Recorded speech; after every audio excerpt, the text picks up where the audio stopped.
Well, newsflash, I don't think it has anything to do with up in the attic. I was up in the attic for quite a bit of time looking at everything. There's blow-in insulation up here, about, oh, I don't know, 8 or 9 inches worth of blow-in insulation. It does not look like there's any rats or mice up there. I didn't see any rat poop or mice poop or anything like that. And where the blow-in insulation is, right in here, it looks as though it has never been touched. Nobody's walked on it, nobody's done anything.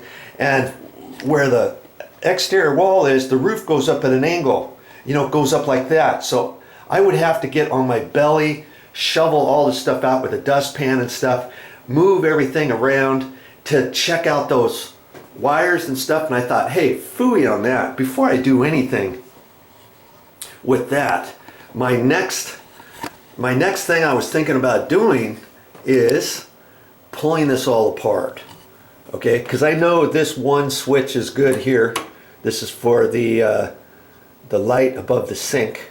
Okay, this one is the fan light above, you know, up here.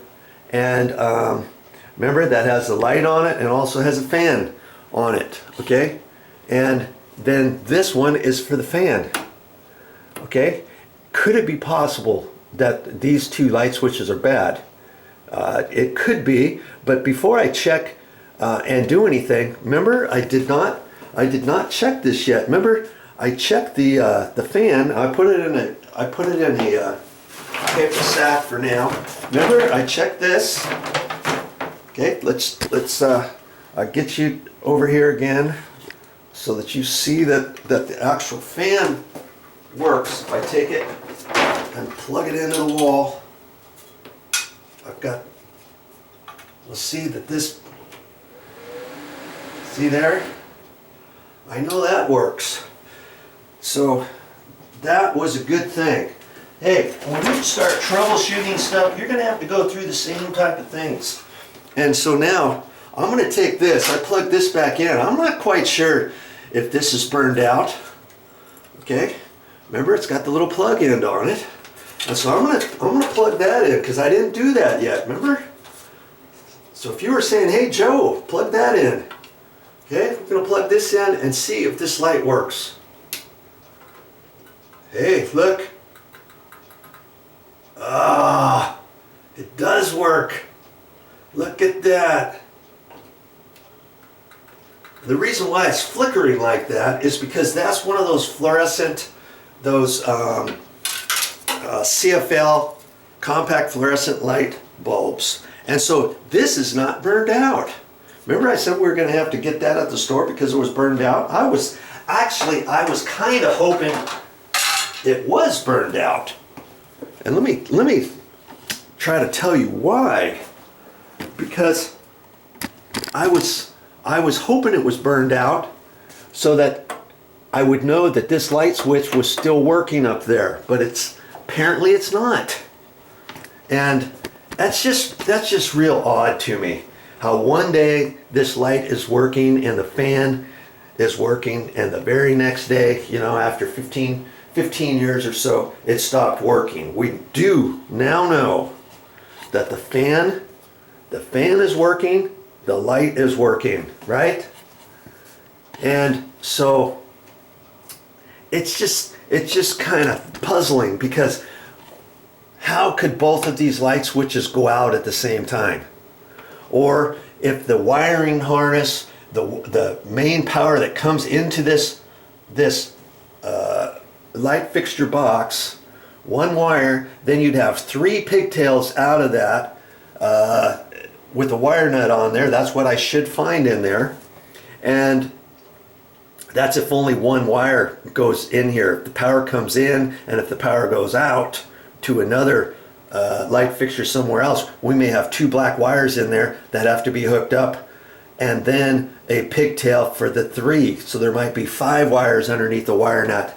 And do you see what I'm saying? So that you've got power coming over to this one, and this one. And I was thinking, if the wire nut is loose, then maybe that's why these 2 light switches don't work. But if the wire nut was loose, I would have thought this switch here would not be working either.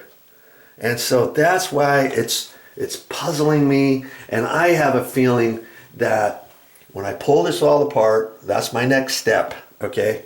And then what I'm gonna have to do, I don't have any new light switches here. Plus, I don't know if these light switches are bad at all. So what do you suppose I'm gonna have to do when I pull this apart, turn the power off and stuff, pull it apart, pull this, I'm gonna have to pull all 3 light switches out of the wall, disconnect them from the wires, and then I'll set them down here on the cabinet. Boom, left one over here, center one, and the right one, let's say, okay? I know this one's good, so then I'll take this light switch and I'll put it on the wires for there and turn the breaker back on and flip it on and see if it works. And I'll do the same thing for this. And if both of those light switches are bad, I'll be able to tell that way, okay? Any average Joe can do this, but you just follow the steps all the way through. Hey, if a professional electrician came over here, how would he be able to know? You know, he may have to do the same thing, pulling stuff off to test. How on earth do you test a $3 light switch to see if it's good or bad without having any wires on it? Even for a professional electrician, contractor, I don't know how he would do it, but I'm telling you how I would do it. And if after that, if we find out that those light switches are good, then guess what? I'm gonna have to go back up in the attic, and I'm gonna have to get some plywood. The ceiling joists are going this way.